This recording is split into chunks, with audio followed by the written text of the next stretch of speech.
The sun was hot that afternoon in Lagos. It was the kind of heat that made the air look like it was shaking.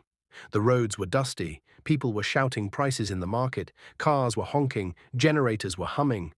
Life was loud, fast, busy, but in the middle of all that noise there was one small voice that did not sound like the others. It was the voice of a little boy. His name was Tolu.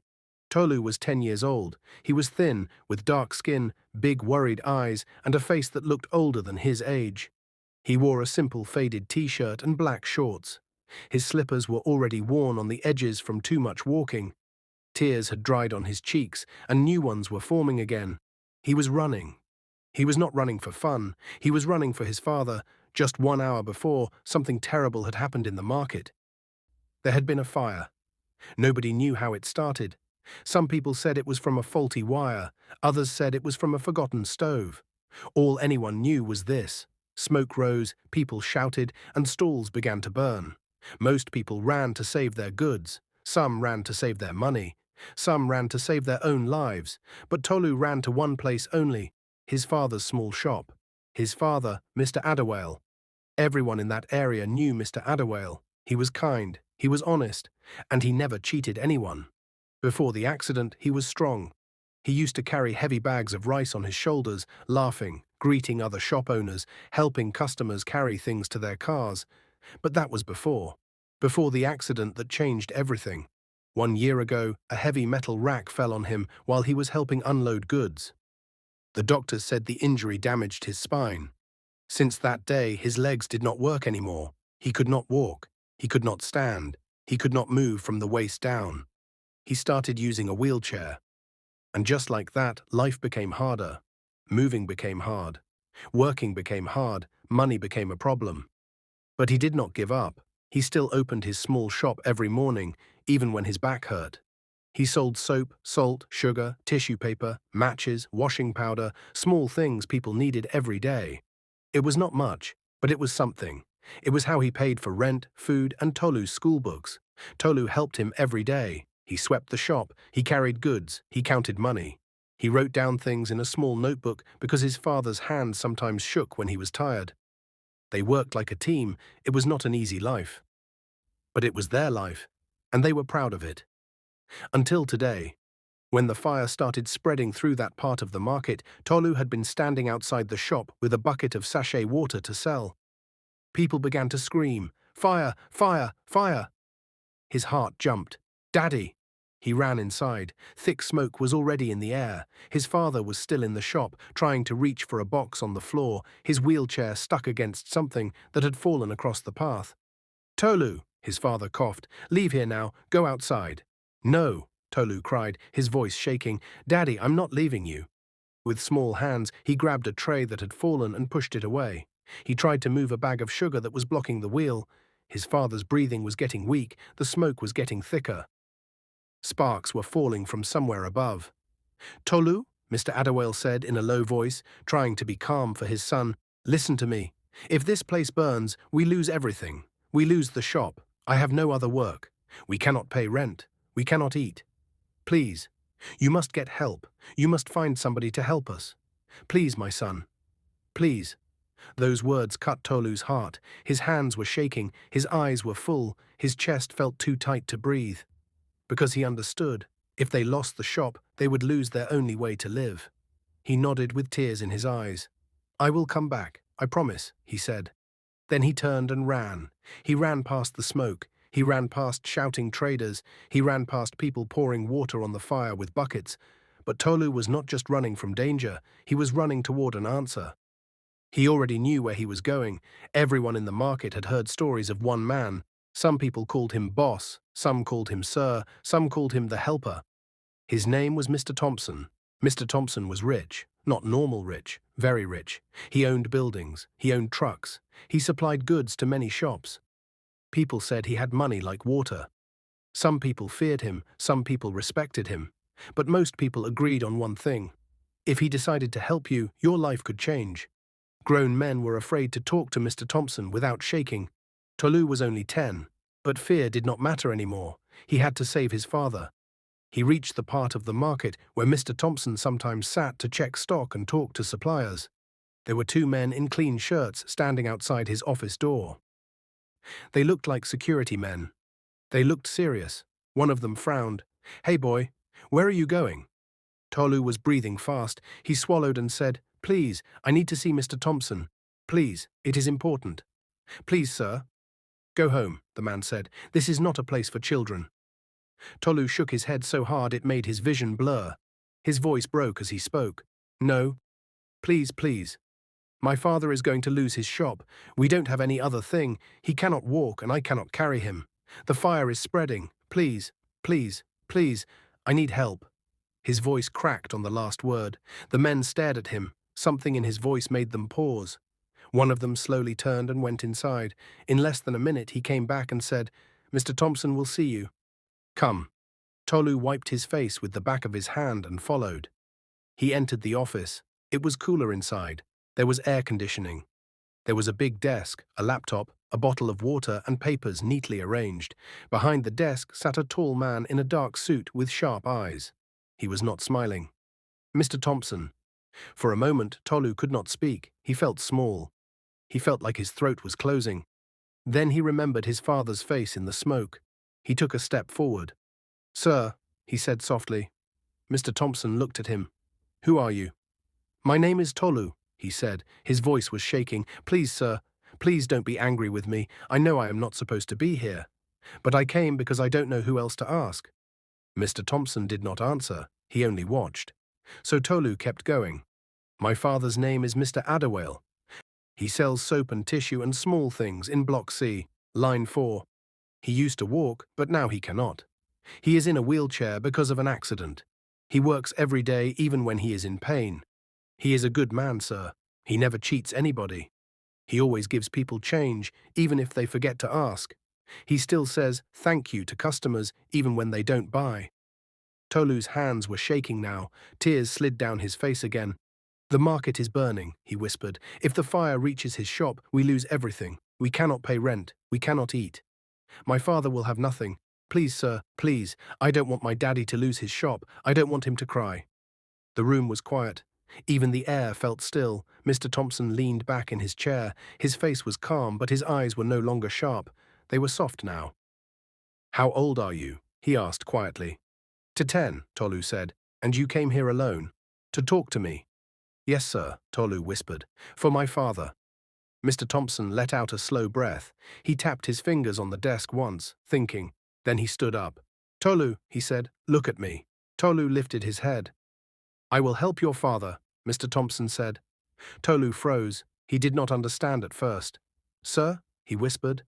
"I will help," Mr. Thompson repeated. "The shop will not close. I will cover his stall rent. I will replace what he loses. I will make sure he can continue selling." Tolu's lips opened, but no sound came out. Mr. Thompson continued, "But I will also do something else. Listen to me carefully. I will give you work, small work. You will help in my house as a housekeeper. You are too young for heavy work, so you will not carry anything dangerous. But I will pay you a salary every month. That money will go to your father. Do you understand?" Now Tolu could not hold it anymore. He cried, not from fear, not from pain, from relief. He covered his face with both hands and cried in front of a rich man without shame. Mr. Thompson walked around the desk and knelt in front of him so their eyes were level. "You did something very brave today," he said softly. "You did not beg for yourself. You begged for your father. That is love. I respect that." Tolu was shaking. He tried to speak, but the words were broken. "Thank you. Sir, thank you."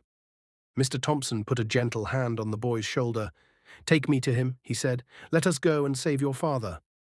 Outside, the sun was still hot. The air still smelled like smoke. But for the first time that day, Tolu felt hope. He had cried out for help to save his disabled father, and someone had listened. The smell of smoke still filled the air as Tolu led Mr. Thompson and his men through the crowded market. The fire had been put out, but the damage was terrible. Some shops were gone completely, turned into piles of black ash. People stood around crying or trying to pick up what was left of their goods. Tolu ran ahead, his small legs covered in dust. Mr. Thompson followed slowly behind, his fine leather shoes already stained from the muddy ground. The workers he brought along carried water bottles and first aid boxes, helping the injured traders they passed. When they reached the part of the market called Line 4, Tolu stopped suddenly. His chest tightened. The air was heavy. The shop that had once been full of colour and goods was now half burned. The wooden shelves were black. The old signboard that read Adewale Provisions was lying on the ground, broken. And in the middle of the mess sat his father, Mr. Adewale, in his wheelchair, coughing softly, his clothes covered in ash. "Daddy!" Tolu cried as he ran to him. His father lifted his tired eyes and smiled weakly. "Tolu, my boy, you are safe." Tolu hugged him tightly, feeling the rough fabric of his father's shirt. "I told you I would come back. I found help." Mr. Adewale looked confused. "Help?" Before Tolu could explain, a shadow fell over them. He turned around and saw Mr. Thompson standing there, looking at the damaged shop. The billionaire's face was serious, but his eyes were gentle. "Are you Mr. Adewale?" Mr. Thompson asked quietly. "Mr. Barr." Adewale blinked. He had seen this man before, in newspapers, on billboards, and on TV, but he never thought he would meet him in person. "Yes, sir," he said, his voice weak. You are Mr. Thompson?" "Yes," Mr. Thompson said, nodding. "Your son came to me. He told me everything." Tolu's father turned to him in shock. "You went to him? Alone?" Tolu nodded slowly. "I had to, Daddy. You said we couldn't lose the shop. I didn't want to see you cry." For a long moment, Mr. Adewale said nothing. Then his eyes filled with tears. "My son," he whispered, "you are braver than many grown men." Mr. Thompson looked around the burnt shop, taking in every detail, the twisted metal, the ashes, the broken boxes. Then he turned to one of his men. "Get the account office on the phone," he said firmly. "I want funds released immediately. We'll rebuild this shop from scratch, new shelves, new signboard, everything." The man nodded quickly and ran off to make the call. Tolu blinked in disbelief. "Sir, you mean—" "Yes," Mr. Thompson said, cutting him off gently. "Your father's shop will rise again. I promised you, didn't I?" Tolu smiled through his tears. "Yes, sir." Mr. Thompson turned to Mr. Adewale. "You've raised a remarkable boy," he said. "He didn't ask for money. He didn't ask for comfort. He asked for help to save you. That kind of love is rare." Mr. Adewale lowered his head, moved by the man's words. "Thank you, sir. I don't know how to repay you." Mr. Thompson shook his head. "You don't have to repay me. Your son has already done more than most men would ever do." He then crouched beside Tolu. "Do you remember what I told you in my office?" "Tolu." Tolu nodded. "Yes, sir. You said I will work for you and help my father every month." Mr. Thompson smiled faintly. "That's right. I'll make sure you're not treated like a servant, but like family. You'll help my housekeeper with small chores after school, and I'll pay you a fair salary every month. Your father will receive that money to keep his shop running." Tolu's father looked shocked. "Sir, no, he is only a child." Mr. Thompson raised a hand kindly. "I know, but it will not be hard work. It will be discipline, training, and purpose. The boy already shows responsibility. Let us build on that." Mr. Adewale looked at his son, small, thin, yet full of courage, and slowly nodded. "If this is what you want, my son, then I will not stop you." Tolu nodded eagerly. "I want to, Daddy. I want to help you." Mr. Thompson's men began clearing the burnt wood and broken things around the shop. Some neighbors came to watch, whispering in surprise. Nobody could believe that Mr. Thompson himself had come to help a poor trader in person. By evening, the sky turned orange. The market was quiet again, though the smell of burnt wood still lingered. Mr. Thompson stood beside Tolu and his father as workers brought fresh planks to rebuild the stall. He turned to Tolu one last time before leaving. "I'll send my driver tomorrow morning to pick you up for your first day. Be ready by 7 o'clock, okay?" Tolu nodded quickly. "Yes, sir." Mr. Thompson smiled, placing a gentle hand on the boy's head. "You did something great today. Never forget this. Real strength doesn't come from muscles or money. It comes from love." As the billionaire walked back to his car, the crowd that had gathered whispered in awe. "See the kind of child that one is raising," an old woman murmured. "That boy will be great one day." Mr. Adewale looked at his son, his eyes full of pride and emotion. "You saved me, Tolu," he said quietly. "You saved us both." Tolu shook his head. No, Daddy. God did. And Mr. Thompson helped. That night, as Tolu lay on the mat beside his father's wheelchair, he could not sleep. The sound of the crickets outside mixed with the hum of generators. He kept thinking about everything that had happened, the fire, the tears, the moment when Mr. Thompson said yes. His heart was full of hope. Tomorrow would be a new beginning, not just for him, but for his father too. And as he closed his eyes, one thought stayed in his mind. Maybe miracles really do happen when love speaks louder than fear. The next morning came bright and clear. The sun rose slowly over the rooftops, painting the sky orange and gold. The air smelled fresh after the rain that fell during the night. Tolu woke up before anyone else in the compound. The other tenants were still sleeping, but he was already sitting up on his mat, eyes wide open. His heart was beating fast. Today was his first day working for Mr. Thompson. He looked over at his father, who was still asleep in his wheelchair. The blanket had slipped to one side, so Tolu quietly walked over and covered him properly. Daddy, he whispered softly, today is the day I begin to help you for real.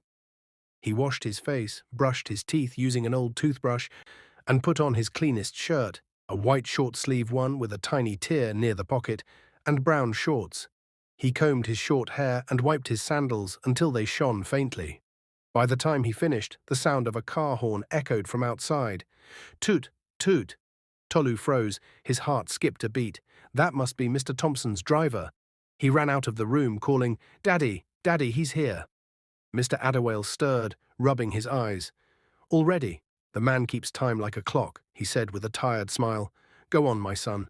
Do your best and remember what I always tell you. Respect everyone and be honest in everything you do. Yes, Daddy, Tolu said quickly, I will. He hugged his father tightly, grabbed his small nylon bag, and ran outside. A shiny black car waited in front of the house. The driver, a tall man wearing sunglasses, opened the door for him. You are Tolu, right? Yes, sir. Okay, get in. Mr. Thompson is expecting you. Tolu climbed in carefully, afraid to touch anything. The leather seat was so soft it almost felt like a bed. The air smelled like perfume. As the car started moving, he looked out the window in amazement. They passed busy Lagos streets filled with buses, bikes, and people shouting prices. Tolu pressed his small hands against the glass, watching the city flash by. Yellow Danfo buses, hawkers balancing trays on their heads, and traffic policemen waving their hands. After almost 30 minutes, the car turned into a quiet estate. The houses were big, each with tall fences and flowers by the gate. Finally, they stopped in front of a tall white building, surrounded by trimmed grass and palm trees. This is Mr. Thompson's house, the driver said as he parked. Tolu's mouth fell open. He had never seen anything like it. The house looked like something out of a movie. The walls were shining white. The windows were huge. There was even a fountain in the compound. The driver smiled faintly at Tolu's expression. Come, don't be afraid. They walked to the front door, and a woman wearing a neat uniform opened it. She looked kind, with a motherly face and a gentle smile. Good morning, she said. You must be Tolu. Yes, Ma, he said shyly. I'm Mrs. Grace, the housekeeper. Mr. Thompson told me you'd be working with us. Come inside, dear. Tolu stepped in carefully. The floor was smooth and shiny, like glass. Everything was neat and bright. A big chandelier hung from the ceiling. Paintings covered the walls. Mrs. Grace led him to a small room near the back of the house. You'll stay here when you need to rest. This is also where you'll keep your things. Now, let me tell you your duties. She spoke kindly, explaining everything in a calm voice. You'll help me sweep the sitting room every morning, water the flowers, and keep the guest chairs clean. You'll also help tidy the library sometimes, just dust the books. And remember, no running or shouting in the house. Tolu nodded quickly. Yes, Ma. Good, Mrs. Grace said. And when you finish your chores, you can read in the study. Mr. Thompson said you're a smart boy and that you like learning. Tolu's eyes widened. He said that? Yes, she said, smiling. He thinks you have a good future ahead of you. Before Tolu could say anything more, a deep voice came from the hallway. Good morning. Grace? Mr. Thompson walked in, dressed neatly in a navy blue suit, holding a cup of coffee. Good morning, sir, Mrs. Grace said quickly. Good morning, Tolu, he said, turning to the boy. Did you sleep well? Yes, sir, Tolu said, standing straight. Thank you for sending the car. Mr. Thompson smiled faintly. You're welcome. I'm glad you came. Are you ready for your first day? Yes, sir. Good. Come with me. He led Tolu through the wide hallway to a large study. The walls were lined with bookshelves, and the air smelled faintly of paper and wood polish. A large window looked out into the garden. This is where I work when I'm home, Mr. Thompson explained. You see those books? They're not just for decoration. They are lessons. One day I'll teach you how to read them. Tolu nodded, still amazed. Mr. Thompson studied him for a moment, then said quietly, You remind me of myself when I was your age, curious, serious, and full of dreams. Tolu blinked. You were like me, sir? Mr. Thompson nodded slowly. Yes, I wasn't born rich, Tolu. My father was a carpenter. My mother sold pepper. I worked hard, failed many times, and learned never to give up. Life rewards those who never stop trying. Tolu listened carefully. Those words stayed in his heart. Mr. Thompson patted his shoulder. Now go and help Mrs. Grace. She'll teach you the rest. Yes, sir, Tolu said, smiling. The rest of the day passed quickly. He helped sweep the floor, carried books, and watered the flowers carefully so they wouldn't die. Everyone in the house liked him because he was polite, fast, and cheerful. During lunch, Mrs. Grace gave him a plate of rice and stew.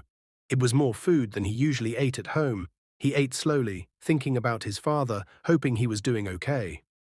Later that evening, when Mr. Thompson was leaving for a meeting, he stopped by the garden where Tolu was finishing his chores. Tolu, he said, here is your first salary, 10,000 naira. You will take it home to your father today. Tolu's eyes widened. 10,000. He had never held that much money before. Yes, Mr. Thompson said, every month you will receive the same. Help your father keep the business running. And remember, money is not just for spending, it's for building. Tolu held the envelope close to his chest. Thank you, sir. Thank you so much. Mr. Thompson smiled. I believe in you, Tolu. You have something special, a good heart. Never lose it. That night, as the car took him home, Tolu looked out at the city lights and smiled. For the first time in his life, he felt hope stretching far beyond the market, far beyond the small room he shared with his father. He whispered softly, Daddy will be proud. And somewhere deep inside him, a new dream began to form. One day he would be like Mr. Thompson. Not just rich, but kind. What is your view about this story? Where are you watching from? If you like the story, comment, share, and subscribe to our channel for more interesting stories.